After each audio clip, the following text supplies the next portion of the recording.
أعوذ بالله من الشيطان الرجيم بسم الله الرحمن الرحيم അള്ളാഹുവിൻ്റെ അനുമതി പ്രകാരം നിങ്ങൾ അവരെ കൊന്നൊടുക്കിക്കൊണ്ടിരുന്നപ്പോൾ നിങ്ങളോടുള്ള അള്ളാഹുവിൻ്റെ വാഗ്ദാനത്തിൽ അവൻ സത്യം പാലിച്ചിട്ടുണ്ട്.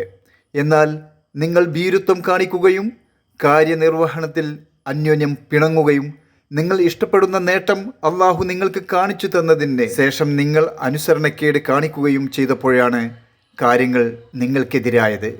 നിങ്ങളിൽ ഇഹലോകത്തെ ലക്ഷ്യമാക്കുന്നവരുണ്ട്, പരലോകത്തെ ലക്ഷ്യമാക്കുന്നവരും നിങ്ങളിലുണ്ട്. അനന്തരം നിങ്ങളെ പരീക്ഷിക്കുവാനായി അവരിൽ ശത്രുക്കളിൽ നിന്ന് നിങ്ങളെ അള്ളാഹു പിന്തിരിപ്പിച്ചു കളഞ്ഞു. എന്നാൽ അള്ളാഹു നിങ്ങൾക്ക് മാപ്പ് തന്നിരിക്കുന്നു. അള്ളാഹു സത്യവിശ്വാസികളോട് ഔദാര്യം കാണിക്കുന്നവനാകുന്നു.